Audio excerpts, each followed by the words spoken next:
You just tuned it in. Global and worldwide. Hitting you on the one with no delay.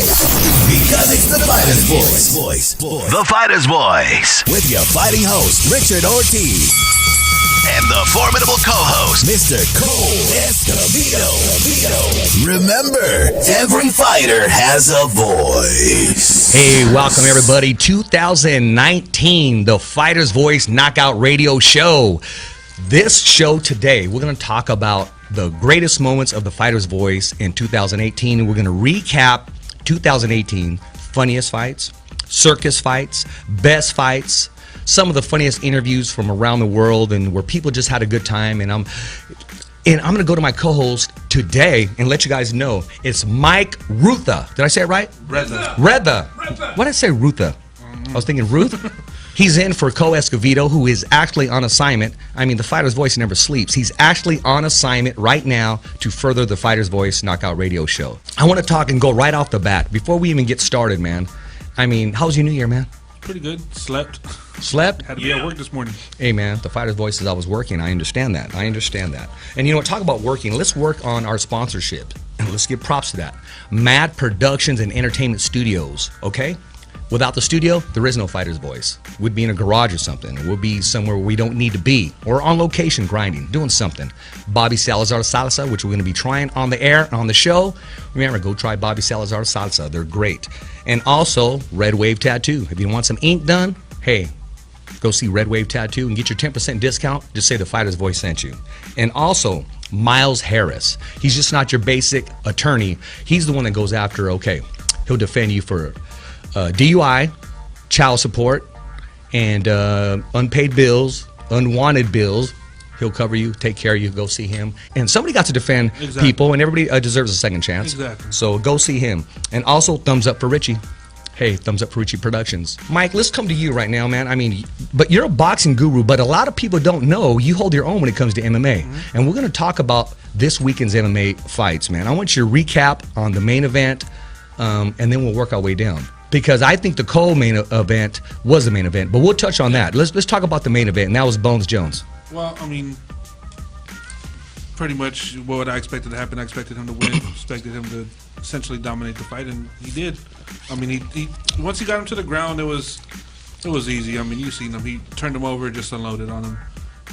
Gustafsson is going to be one of those fighters that I always feel is going to get to that point, and that's it. He's never going to be able to get over the hump. He's been there against Cormier, been beaten. He had Cormier hurt in that fight. If you remember, that was a good fight.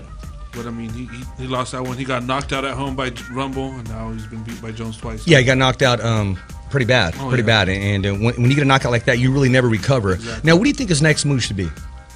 Well, from what I've seen and from what someone has already, little things out there is Rockhold probably. You know what? Okay, that'd be a good fight. He's got to build himself back up to at least put himself in position. So you thinking Rocco's going to move up? Oh, yeah, Rocco's moving up. Yeah, because he was struggling for weight. He can't make that weight no more. Yeah, no. And, I wanted to see him and Weidman. Yeah. They were scheduled to go again. Now, let's talk about the co-main event.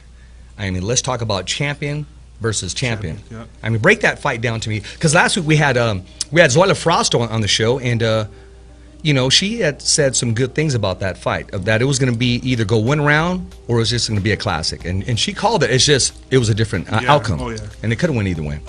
I mean, I don't think any of these girls really respect Amanda's power. And Misha, after they fought, said that was the hardest she's ever been hit in her life.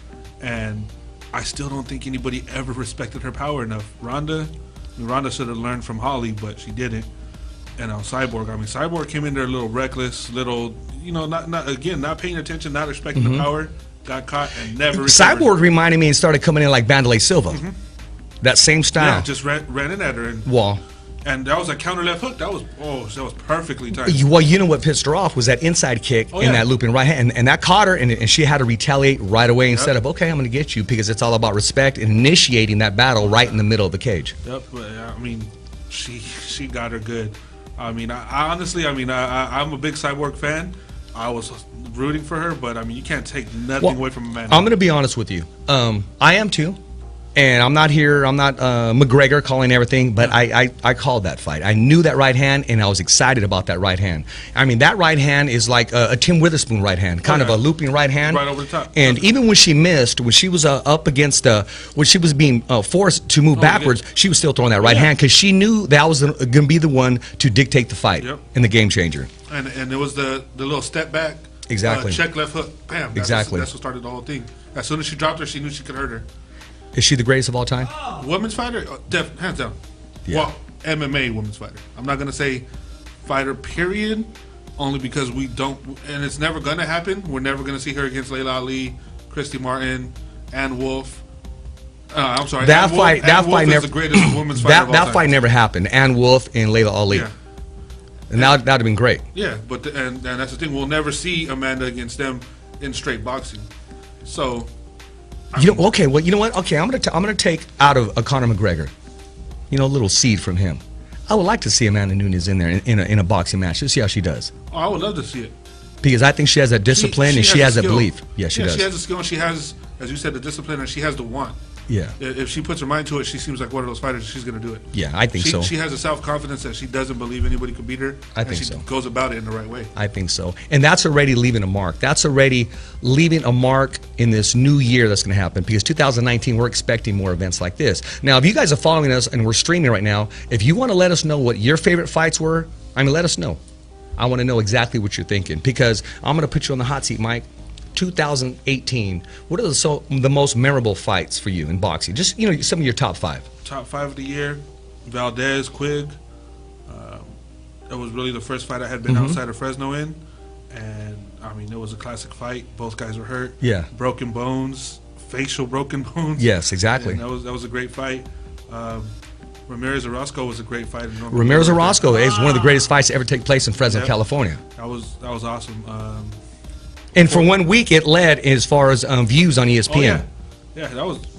And it was a perfect lead up. Yes, it was. To the fight the next night. Yes, it was. Speaking Canelo Triple G, that was a great fight as well. Yes, exactly. Wilder Fury, it might not have been the classic fight, but there was no fight that had as much drama as there was in that last round. Talk about the Undertaker, the way he just got up, as if to say, you know what? I still don't know how he got up. I still don't know how he got up.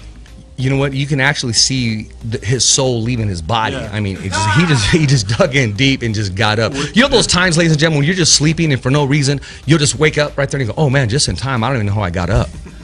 Speaking of that, this morning, or you hear it on the way to the show, man. Oh yeah. Definitely. And I left. Hey, check this out, bro. Off the subject, I left a cookie there on my dresser, right? And I wake up getting ready to go, and it's full of ants, man. That's real talk right here. See, even the fighter's voice is real talk. Real things happen to us, man. It was full of ants. So what I did is I just scraped the ants off and ate it. It was still good though. My coffee was still hot. You know what I mean? It's all good, man. 5 day rule. 5 day, 5 day rule. 5 hour rule. Exactly. So what do you think is going to happen in 2019? I don't think we'll get Wilder Joshua. You don't think so? I would hope so, but I think if it is going to happen, it won't be till the end of the year. Who holds all the chips right now, Joshua? Yeah, because he doesn't need to come down here. He's filling out. Yeah, he's getting his money. He's good, but the thing is, now there's that question. Okay. Now it's Fury was barely able to take the punch. Can Joshua take that punch? Well, you know what? And those are questions that need to be asked. I just don't want it to happen when it's too late. And I want to talk about 2018 on some of the fights that didn't take place. That we were waiting for to take place, and it doesn't seem it's going to happen. And we didn't get Wilder and we didn't get Joshua. Do you think that's going to take place in 19? If it happens, I don't believe it'll happen until at least December. One thing, December? Oh, next. Okay. Of the end of the year. Yeah. I don't think it'll happen like in the summer. One thing I will say about Wilder is he fought back-to-back monsters. Yeah, he honestly, as much heat as he takes, he doesn't back down. He went to Russia to fight Povetkin. Yeah, it wasn't his fault Povetkin got caught. Yeah, he will fight whoever he wants to fight, and you got to respect that man. Yeah, exactly. One thing I want to ask you, hey, what about all these kids of even though they got the DNA of their fathers, they just never kind of pan out. But one kid seems promising, and that's Roberto Duran Jr. Oh, yeah, what do you think about his power? It looks real, but I gotta see a little bit more. But it looks real right now. And the storyline behind that, of those of you guys know the rivalry, Roberto Duran and Vinny Paziano, they went at each other. Even though Duran was past his prime, but he still had that right hand. Vinny Paziano was in his corner, and Duran's in Junior's corner. Yeah. Isn't that? What's funny is I actually spoke couple years back with Vinny, and I asked him what was the hardest he's ever been hit, and he said in the second fight with Duran. Now this is the second one. This is even more when he was past his prime. He said he got hit, and he literally thought he got hit with like a brick, or he said he doesn't remember what it was. He didn't know where he was at for that little bit of time. And I asked him, like, you know, what was it? He goes, the first one, Duran was past his prime already, but he still had some of it there. The second one, he was slow, but he still just took that punch, and he thought, man, he had that right hand. And that says a lot, because he was hit by that left hook and that right hand from Roy Jones, which was the first man to ever stop him. Yeah. And that says a lot. You know, a lot of, you know, I'm probably going to receive some heat on that. And I want to talk about Roy Jones. A lot of people call him the greatest ever. And the shameful part about it is he's never really had the opportunity to prove those skills. I mean, because he didn't have the guys like the Roberto Durans, the Sugar Ray Leonards, the Tommy Hearns, and the Haglers. He had Jones and Hopkins, and I think the problem was Tony. Yeah, James Toney. He and that was at 160. Yeah, he made it look so easy. Speed kills. Yeah, that you were just like, maybe those guys weren't that good. It wasn't, man, he's that good. It was maybe he neutralized him. Yeah, and the thing with Hopkins wasn't what he ended up being. At that point, Hopkins was still a great fighter. He was on the rise, actually. Yeah, and that victory, in hindsight, you're like, damn, he really stopped that guy. Yeah, he did. He really put work on him. Yes, he did. Yes, he did. That's just the difference. But the difference is, look at Hopkins actually had all the skills. The thing with Jones was an athletic freak. Yeah, one of the best athletes ever. And he had the kind of skill set of Prince Nassim Hamed. Yeah. And today, our other guy that's arguably pound for pound is Nomachenko. Yeah. But I do want to say, there was one fight that I wish that could have happened, and it was way back then. Remember the fighter, Joe McClellan? Mm-hmm. That was leading up to it, because he couldn't make 168s anymore. I'm sorry, 160s. Mm-hmm. So he was getting ready to move up, and that would have been a freaking. Awesome. And I would have went with Joe McClellan, the G-Man. Yeah. So back in the day. And it's just the timing. It always seems to be like that in boxing. Something always happens. And you know what? Exactly. And you know what? In this last year, there was supposed to be some big fights coming up. And I wish they would have panned out, but unfortunately they didn't. So I look forward to 2019.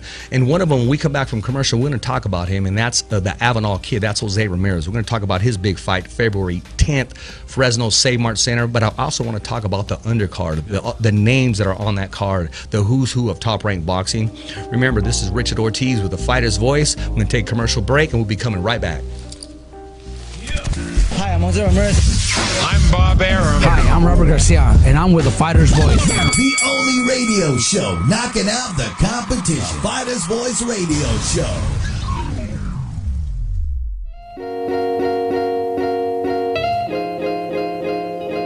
Hey guys, it's Cole Train from the Fighter's Voice. Don't forget, if you want to grab yourself a t-shirt, we're giving these away for $25 a piece. Front, back, not going to get just a front logo. This is nice, guys. I'm telling you, 25 bucks. Go to our website today. You'll be able to pick one out. You support the show, you support the fans, you support the fighters, and you help show your voice by showing support for the Fighter's Voice, guys. Pick up a t-shirt today.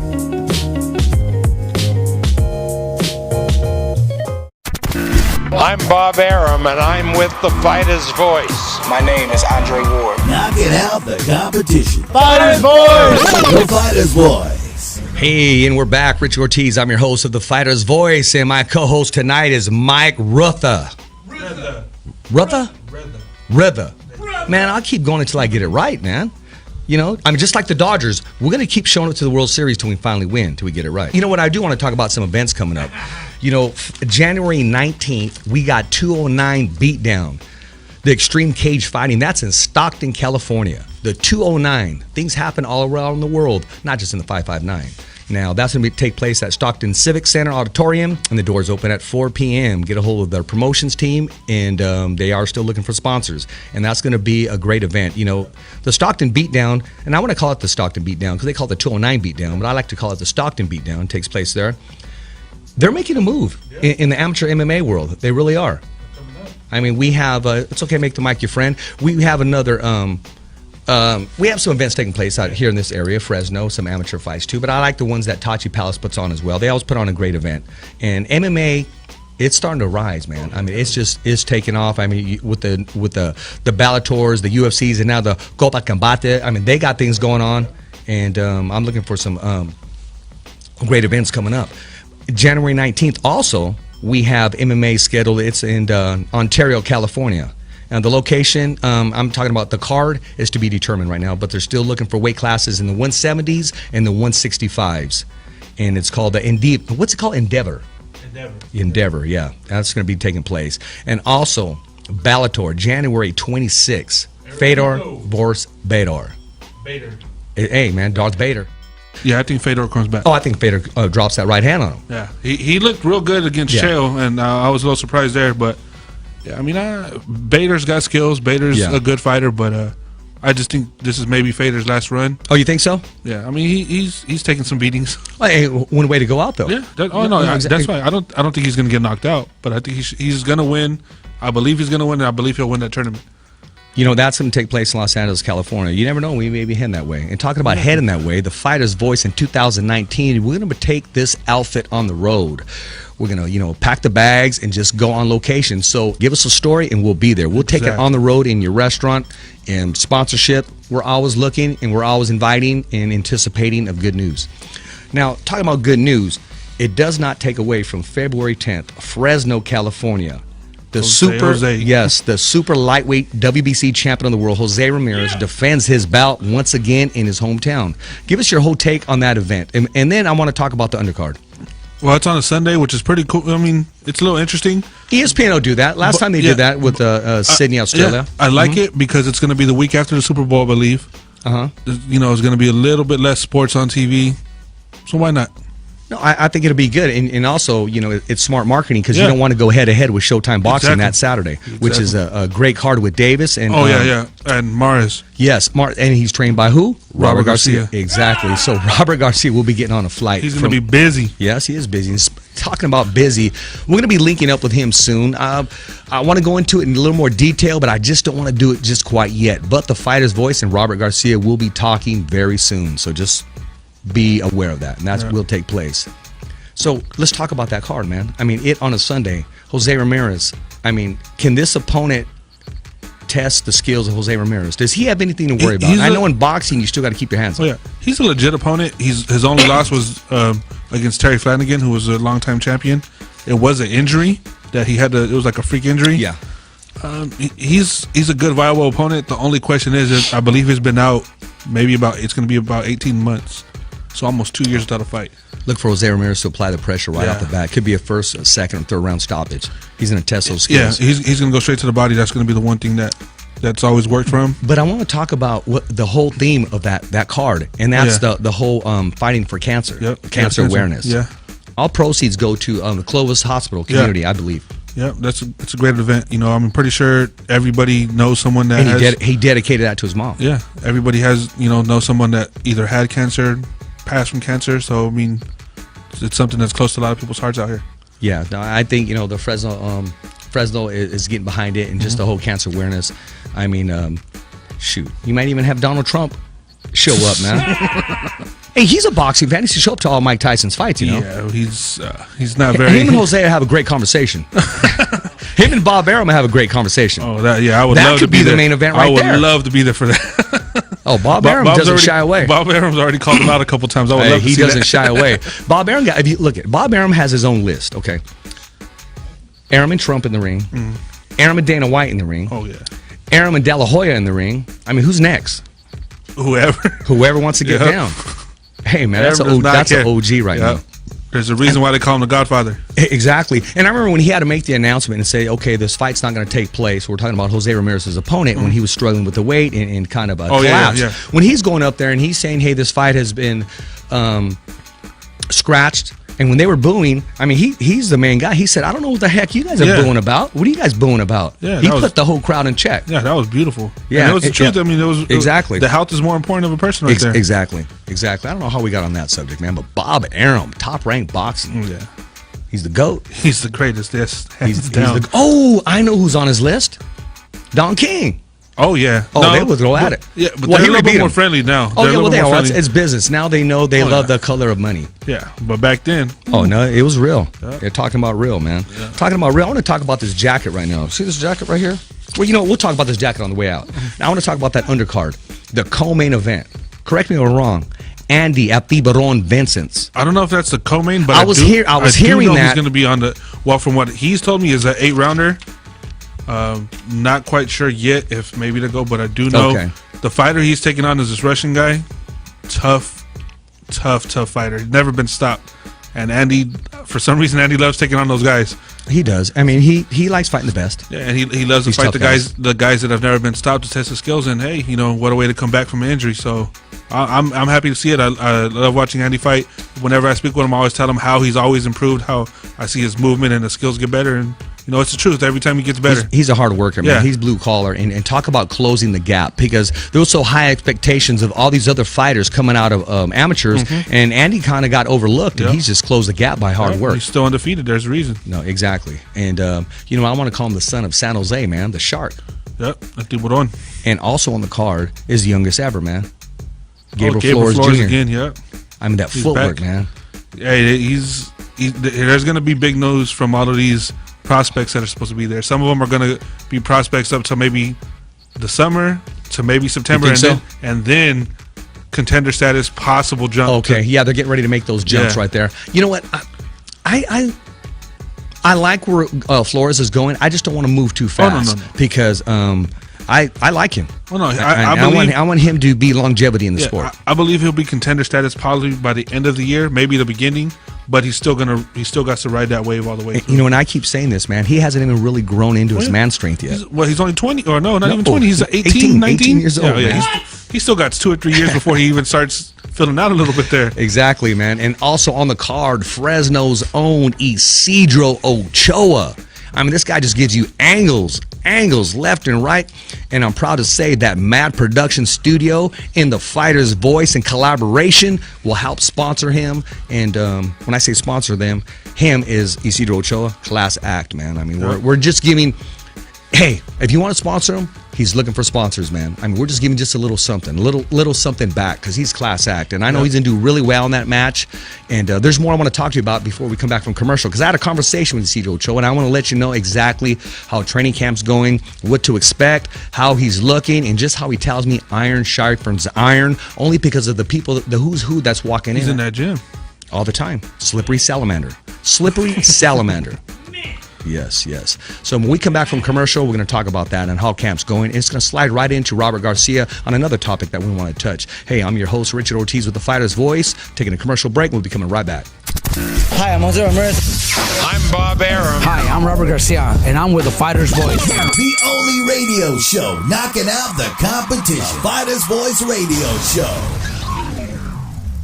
Hi, Richard-Ortiz here, your official voice of The Fighter's Voice. And whenever I'm watching a fight or just relaxing, Bobby Salazar's. Either this left one here or this right one here, you cannot go wrong. Whenever I want to kick back and relax and watch a fight or just something on TV or just relax, it's Bobby Salazar's. Or even the knockout salsa itself. Jose-Ramirez, knockout Bobby Salazar's salsa, because it's very hot. And it's hot with that green belt, just like this green salsa right here. This is the official salsa of The Fighter's Voice, Bobby Salazar's. Hi, I'm Jose-Ramirez. I'm Bob Arum. Hi, I'm Robert Garcia, and I'm with The Fighter's Voice. The only radio show knocking out the competition. The Fighter's Voice Radio Show. Hey, Rich Ortiz here, your host of The Fighter's Voice Knockout Radio Show with my co-host, Mr. Mike-Rueda. Like brother. Before we left to commercial, we were talking about Isidro Ochoa. And I had a conversation with Isidro over the phone. He told me training camp is going good, Richard. He said, you hear a lot of fighters say this. He goes, but I can honestly mean this. This is the best camp that I've ever had in my whole career. And you could see the difference in his last fight that he had. What was it, September, right? Yes, exactly. And then the one he had before that was May or June. Yeah. You could see the difference in the way he fought. There was a real difference. In the one in May or July, me and you were talking, he was not letting his hands go. That last round, I wanted him to finish strong. And then he was a little sloppy. This last one, I think that guy just felt his power and wanted to get out of there after he got hit a couple times. But he was showing skill. Like he was. Yes, he was. His angles. Even Terrence Crawford, gave him props on the way out. He noticed the skill, he admired it, and he gave him props. He gave him a shout out. Yeah. So that's he was facing some adversity too, because he was hurting that round. Yeah. Oh, he took a shot and he came back, and I think that guy probably thought, oh, I'm gonna hurt him. Yeah. This is it, and then he felt it. And he was like, you know what? Let me just get out of here before this kid does some serious damage to me. And the reason why he didn't go down is one, because of his whiskers, and he was in great shape. Yeah. Just his angles, man, and just he's able to neutralize a fighter just by fighting both right-handed and left-handed. I mean, conventional fighter of the days of Marvin Hagler. Yeah, and the thing is that a lot of people say you lose something, but if you're skilled enough to be able to do both of that, he's elusive. You're not going to tell Terrence Crawford, you lose something when you go southway. You've seen him beat fighters down when he switches his stance. Yeah. So if you have that skill and capability, do it. If I was a fighter, I would love to be able to do both sides. It'd be easier. You're going to throw somebody off. How are you going to tell someone, all right, focus on this guy? Okay, but if he goes southpaw, you got to worry about, well, which way is he going to come at you at what round, or when is he going to switch? Actually, Andy Vincent goes southpaw. Yeah. He went southpaw on his big fight on the De draw. Leon. Yes. Yeah. I thought he won the fight. I'm saying it's for the record. Andy Vincent, I thought you should have won that fight, been awarded that fight. I told him, too, I believe he won that fight more than likely at least 6-4. He could have gotten more, but I believe at least 6-4. I mean, De Leon put on a good fight as well, but I felt Andy won it. Well, that speed and that power was neutralized by, Andy Vincent's movement strategy. Yeah, the movement. And talking about that, I mean, Isidro Ochoa is so young in the game, from Fresno, California, right-handed, left-handed. I mean, he's managed by Big Al Perez, Senior. No, Junior. Well, right? I think they both got a little stake in that pie. Yeah, so I'm looking for him to make some good moves right here. Yeah, and just as we were talking about earlier with Gabriel, bring him up the right speed. Exactly. That's perfect. Well, and his dad's doing a great job with him, Gabriel Flores Sr. I mean, he watches every single thing that his son does, and they're both learning as they go. And I talked to him off camera, and actually in an interview too. He's also a student of the game. Yeah. He's also a student of trying to learn and further his training skills, his management skills, because he's trainer and manager. Yeah. And father. Yeah, and that's. And I've had this discussion with my dad about things when we were younger, stuff I used to do. It's hard for a dad. We actually had this conversation. We're going to go into this a little later as well. Speaking of Mayweather, I told my dad, because he's always been one of those, I like Mayweather's skills, I like his style. I didn't like how he fought sometimes. But if you're to ask any person in the world, whose boxing career would you want for your child? I'm saying Mayweather, hands down. $1 billion and took the least damage. Let's go. Yeah, exactly. Well, yeah, that's true. That's true. So that's the thing, as you said with Gabriel's dad. He's gonna want his son to be the best. Yeah. But avoid damage. So it's gonna be a little tough sometimes because he knows. Well, the style that he has, he avoids damage because it's hard to hit him solid with the combination because he's so elusive. But the thing about Gabriel, and you could see it in his eyes sometimes when he does get hit. Oh, I think he has that killer instinct. Yeah, his initial response is, "Let's go." And I like the fact, even at a young age, when he gets on the scale and after the scale, and a lot of fighters like to reach out their hand. He said, "No, there's no need for that right now. We're going to fight in a little bit afterwards." Afterwards, he's a class act with all his opponents. So I respect that. Yeah. And, hey, 209, Stockton, California. Flores, matter of fact, Gabriel, we got to get you back on the show. Flores and Senior and Junior, got to get you on the show because I know you got some news to drop, and might even have a cold one later on. Because that's the way it rolls. Now let's talk about Mayweather. Let's talk about the fight, ladies and gentlemen. Who got it? Was it 5 o'clock in the morning? It was supposed to be at 3 in the morning, but was it? Well, from what I was told, speaking with people from Mayweather's camp, was that there was like a throng of media fans. They wouldn't let them get out of the hotel. Oh my! And gosh. this was coming from them, so I'm going to take their word for it. And so I believe they got there like 5 or 6 o'clock. They were. Yeah, so they were there. I like the commentating by Gilbert Melendez, who's going to be on the show soon, and we're going to reach out to him. And he wanted to wait until after the new year. Yeah. But some of the other stuff, man, I know who these guys were, and they kind of put me to sleep a little bit on some of the commentary. And I'm not. Hey, to each their own. I just wanted to hear some excitement. I just didn't like the way they made it sound as if he was fighting Sugar Ray in there or something, man. It was. Come on, it was an exhibition. Let's talk about the match itself. I don't want to call it a fight. I don't want to call it whatever we want to call it. I want to call it a match. It was an exhibition, and it's supposed to just be for entertainment. But as a man, if someone hits you, it goes out the window. And he took a little bit of a touch from the kid from Japan and put it on him. Simple as that. Well, I mean, he wanted to see where he was at. Because if you notice, the way Mayweather initiated, he was just really kind of pawing at him. He wasn't really trying to turn, but nobody told the kid that. So the kid kind of turned a left hand, and it went breezing by. It didn't connect real flush. And let him know that, but you could hear it.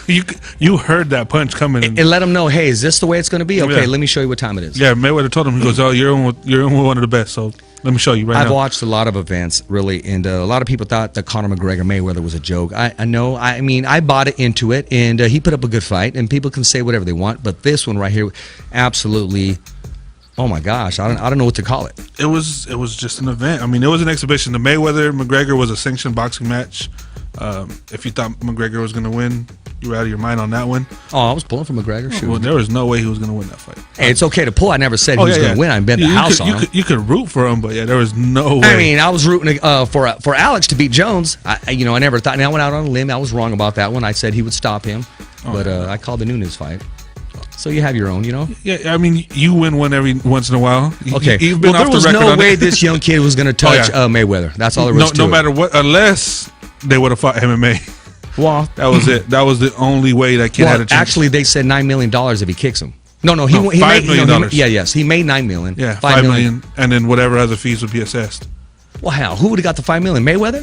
I think it would have been. Don't be surprised if Mayweather said, go ahead, kid, kick me. Boom, get that $5 million, but not in the head. Yeah, that's the one thing. Nah, you don't want that happening. If they're gonna take $5 million, I'm going for the whole thing. I'm gonna kick in the head. And when they said that, I was looking up the kid's shoes too, just to see if Well, if you look, what if it did happen? Yeah, if you look, some of the times it looked like he was getting into the little kickboxing stance, and I was like, oh, is he really good? And then, yeah, Mayweather didn't give him a chance, man. Oh man, I don't know. And I know Mayweather personally. He likes to eat a lot of tacos. No, he really does. I'm not going to say from what restaurant, but he does. But he's shredded. But this time, he looks like he was eating some tacos with some extra carne asada on the side. Well, he also loves to eat, what is it out there in Vegas, that hamburger place? Yeah.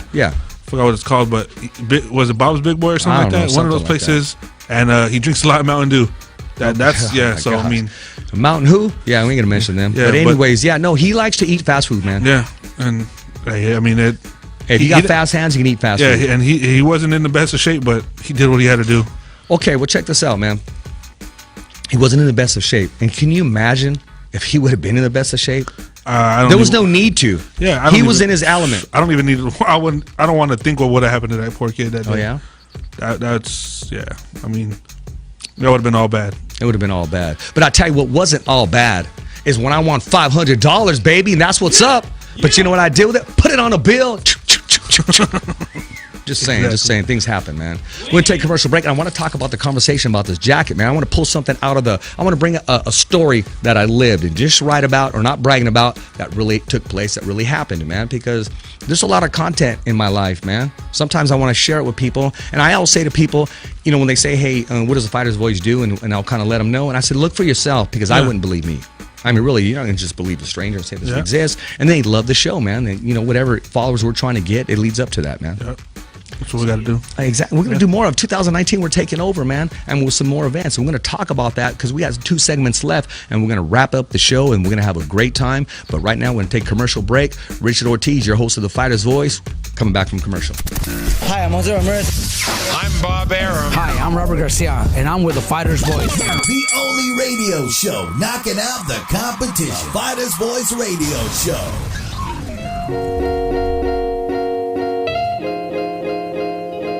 Hey guys, it's Cole from The Fighter's Voice. Don't forget, if you want to grab yourself a t-shirt, we're giving these away for $25 a piece. Front, back, not going to get just a front logo. This is nice, guys. I'm telling you, $25. Go to our website today. You'll be able to pick one out. You support the show, you support the fans, you support the fighters, and you help show your voice by showing support for The Fighter's Voice, guys. Pick up a t-shirt today.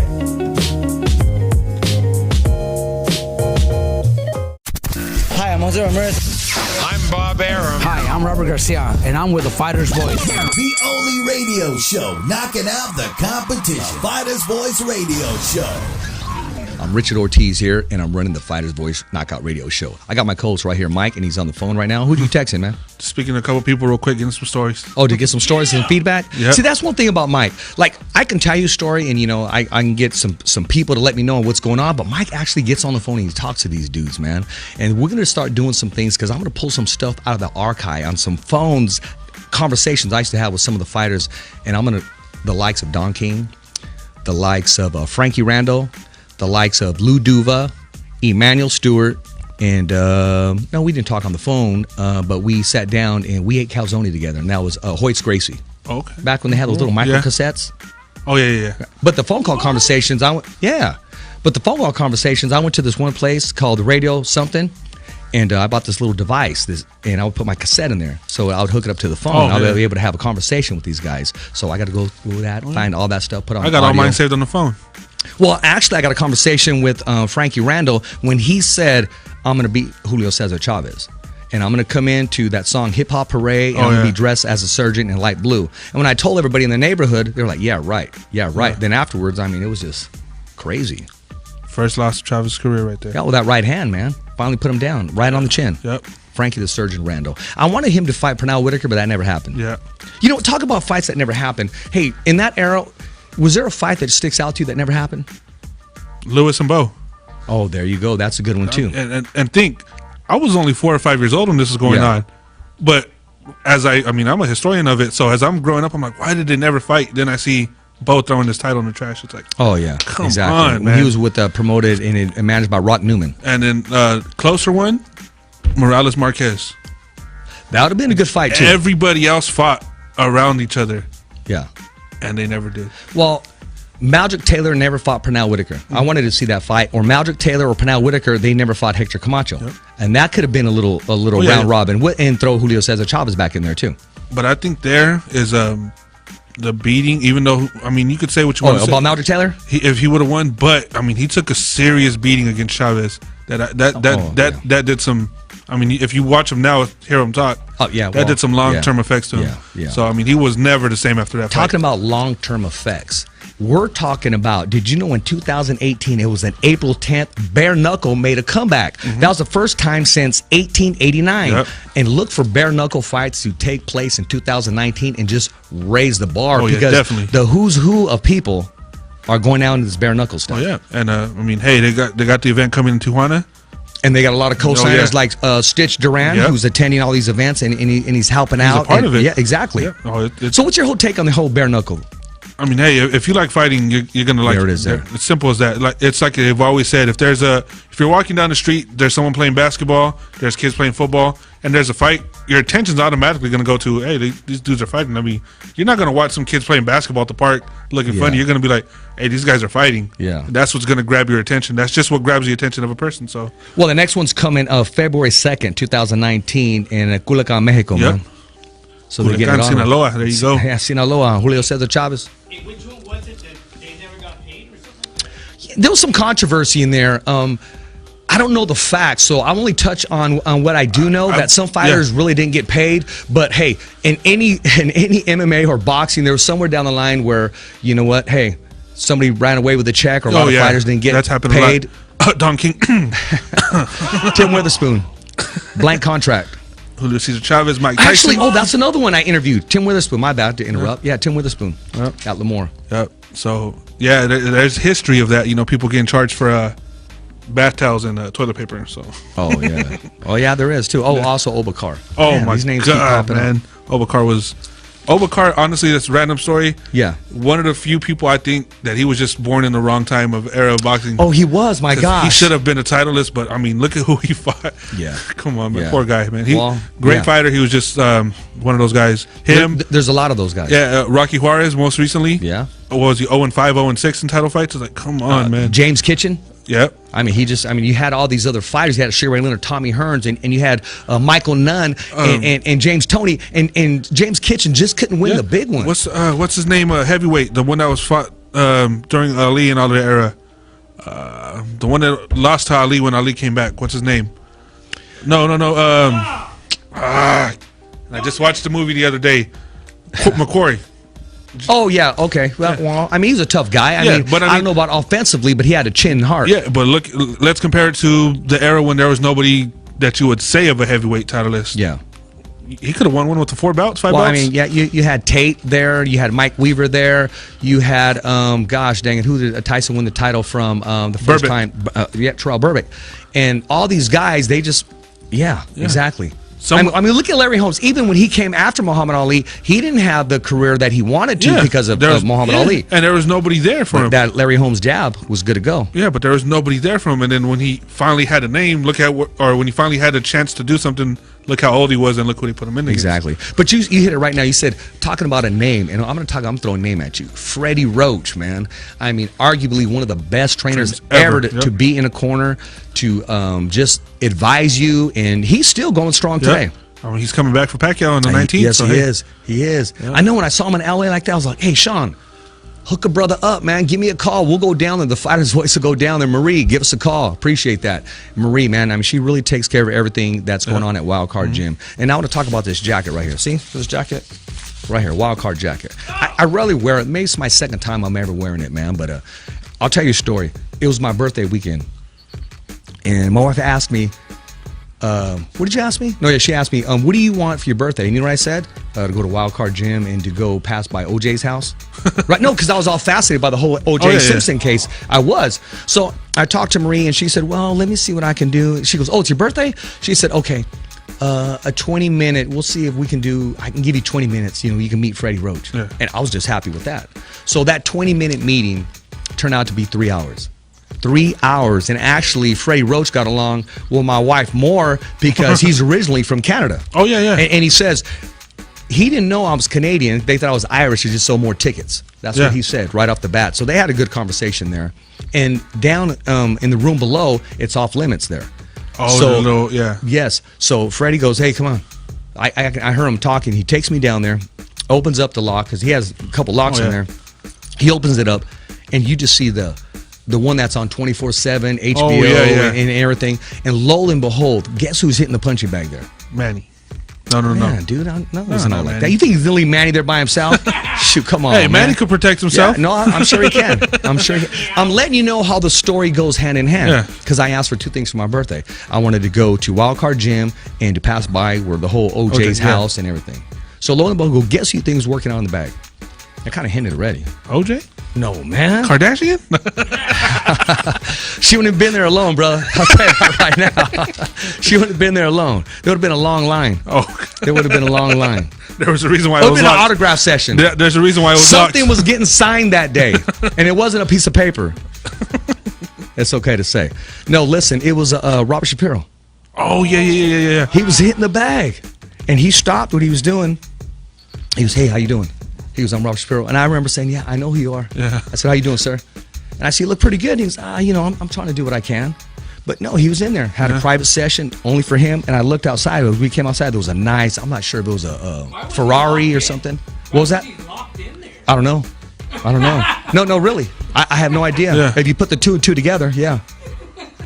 Maybe he has them like the, what's that thing where they put the Pulp Fiction, that ball in their mouth? The Gimp? No, or maybe he was like, what's the name? Silence of the Lambs. Oh, shoot. Clarice? Yeah. Hey, dude, I want this dude on my side. He may defend me one day or just say so. Hey, that's Rouse saying that, man. Not me. That's what I'm saying. Maybe he's, Silence of the Lambs over there has a little thing. It could have been. In there and you found like a bunch of like dirty plates next to them. Oh my gosh, or like some fingernails that you're trying to claw out or something. We would have found the other OJ glove there. Oh god, it could have been. It could have been worse. It could have been like some. There you go. Or found like our co-host Cole Escovedo, his calzones laying there. Oh man, I'm like, my gosh, man, with a little ashtray next to it. You know what I mean? Oh, what if he would have just put his foot up right when he came? Hey, yeah, how's it going? No one's supposed to be in here. Yeah, exactly. What if they were like, man, only on the Fighters Voice Knockout Radio, man. It's okay to laugh in 2019. Exactly. But no, he introduced himself, man. And my story is, you know what? I wanted to ask for that picture. You want that autograph because right away you think, but it's what you work so hard to be. Yeah. And I knew there'd be another place and another time. And I know we're gonna keep rolling, and then we'll take a commercial. But I want to finish. Fresno, right? I want to finish saying our story. No, not actually. It was in L.A. when I saw you in L.A. on the Andy Benson's card. So then I see him back there, and also I see the ring announcer. And that's Michael Bufford. He's there. Oh, yeah. And he's getting ready to walk out, and he didn't have it was called a poncho, a clear one. So I went to Target that day down, plugging them too, and I bought one, and it was to be a rainy day, and he's asking Lee Samuels. He's asking there. The GOAT right there, Lee Samuels. Exactly. Lee Samuels, man, congratulations. Oh, and I did talk to him about being on the show. He said, absolutely. Oh, yeah, Hall of Famer. Yes, I've talked to him. Absolutely. Keep in contact with him all the time. Yes. And my story is he's asking Lee, hey, Lee, is there any more of these jackets? And he's saying no, and I'm thinking, I'm already in here. Lee Samuels asked me to sit next to him, so I'm not going outside anytime soon. I said, here you go, sir. And I gave him that. So whenever I see him, I remind him. Only remind him, not like just so he can put two and two together. Because then we bumped into each other on the Crawford fight. I talked to him backstage too. Oh, yeah. Yeah, he was there also. And that's the day that we talked. And I said, hey, get down here to the Fighter's Voice. Now, long story short, he was there. And I introduced myself again. Hey, Richard-Ortiz with the Fighter's Voice. I met you at a wild card gym. He goes, oh, yes. I said, yeah, I remember that day. I didn't want to disturb you, but I really wanted a picture. He said, let's do it now. Yeah. And he took one, and the crazy part about it is he had someone take one off of his phone. Oh, yeah. So that was so cool. That was down to earth, and that really happened. Yeah. Speaking of really happen, this commercial coming up is really going to happen because sometimes we just have too much fun here on The Fighter's Voice. I'm Richard-Ortiz, your host. We'll be coming right back with The Fighter's Hi, I'm Voice. Jose-Ramirez. I'm Bob Arum. Hi, I'm Robert Garcia, and I'm with the Fighter's Voice. The only radio show knocking out the competition. Fighter's Voice Radio Show. Hi, Richard-Ortiz here, your official voice of The Fighter's Voice. And whenever I'm watching a fight or just relaxing, Bobby Salazar's. Either this left one here or this right one here, you cannot go wrong. Whenever I want to kick back and relax and watch a fight or just something on TV or just relax, it's Bobby Salazar's. Or even the knockout salsa itself. Jose-Ramirez, knockout Bobby Salazar's salsa because it's very hot and it's hot with that green belt. Just like this green salsa right here. This is the official salsa of The Fighter's Voice, Bobby Salazar's. I'm Bob Arum, and I'm with The Fighter's Voice. My name is Andre Ward. Knocking out the competition. Fighter's Voice! The Fighter's Voice. Yes, 2019, The Fighter's Voice radio show. Looking to do some big things in 2019. I'm going to let you know, we're going to be taking over this whole area, man. Yeah. I mean, that's our plan. And you know what? I want to say that. Let me say this. I don't have to say this, but I want to say this, so please pay attention because I know you're watching. Whenever I say The Fighter's Voice knockout radio show and that we're knocking out the competition, or you hear me say The Fighter's Voice, the only voice that matters, it's nothing personal to everybody out there. I appreciate every single one of you out there grinding and working hard.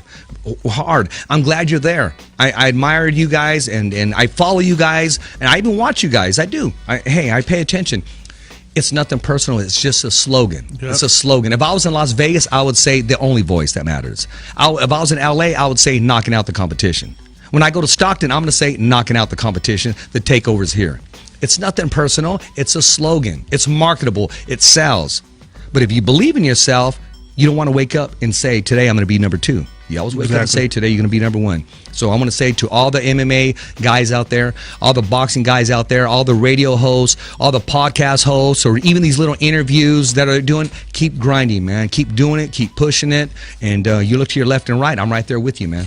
Okay? So I do want to say that. So let's get that out of the way. Exactly. Now, let's talk about 2019. Where do you see the Fighter's Voice going? Everywhere. I believe if there is a big event in England by the end of the year, we'll be there. Hands down. Hey, man. Work those connections. Exactly. I call things as if they're not as if they are. That's what the Bible says. So it's real. I do want to say this. We did reach out to Nate. I can't pronounce Nate's last name. What's his name? Nate, the writer. I know you're watching. Your co-host. I mean, you want to meet Cole and you want to spar with Cole Escovedo. Nate, who? Warren. Warren. I know. I see Nate. I always call you Nate, dog, but I didn't want to mess up the last name. He's going to help us out with some writing. He's covering the whole Bakersfield area, in the Stockton area, and the LA area, and he's putting in some good work, man. So these branches that we're reaching out to and branching out to. Also, I mean, even Australia, man. Maydad. Yeah. I mean, my dude, hey, I know I've been missing your calls, man, and when I call you, it's 3 o'clock in the morning your time. My bad, bro. And their numbers, they got like freaking 15 of them, man. Oh, yeah. So we'll be reaching out and let you get a hold of our PR guy, Ral. You guys will hook up, link up, and the Fighter's Voice, man. We just want to extend it. Exactly, extend it. But no, I do look for that too.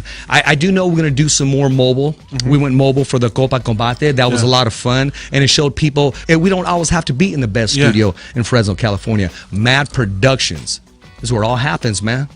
All the productions right here. Yeah, I mean, I look forward for our studio. And then I'm even hearing when I walked in today to prep that we're even thinking of expanding or going to a bigger building. Oh, yeah, I've heard. Our co-host with the most, the UFC veteran, the Apache Kid, is actually on assignment today, grinding for the Fighter's Voice. Mm-hmm. So he said, Rich, I'm not going to make the show, but I have this opportunity here to build the brand and extend the brand. And he's out there, man, on New Year's Day. Yeah. Making it happen, man. When everybody's asleep, we're working. Exactly. So. Got to put the work in no matter when it is, where it is, and how it is. Yeah, and you know what? Just take every opportunity that's given. I want to go visit the baby gyms. I want to go visit all them, and we'll make time for that. I just want to do it where it's leading up to a story and where it's relevant. Yeah. March 9th, I think it is. I better get the date right. You know, there are going to be some fights. It's like the Battle of the Badges type, but not quite. Ernie's putting this thing together. Ernie Jaime. So I got to find this exactly when it's taking place, and it'll be taking place at gosh dang it, Heartbeat Boxing. Why am I thinking of iHeart? Gilbert has a nice facility there, and I think it's sheriffs against the police. Fighter's Voice is going to be there. I have the opportunity. Yeah, exactly. I have the opportunity. I'll be the ring announcer that night. So I'll make sure that whole week leading up to it at my job, I'm not yelling at kids or anything or using my voice. Because sometimes you need to rest it. You really do. Yeah. I did rest it one time when I went to Hayward one time, and it really worked for me. And one time I didn't, and you can just feel it giving out like in the fifth fight. Anyway, what else is going to happen? We're going to take a commercial break. When we come back, we're going to wrap up the show. And remember, I'm Richard-Ortiz, your host of the Fighter's Voice, Knockout Radio. We'll be coming right back. Hi, I'm Jose-Ramirez. I'm Bob Arum. Hi, I'm Robert Garcia, and I'm with the Fighter's Voice. The only radio show knocking out the competition. Fighter's Voice Radio Show.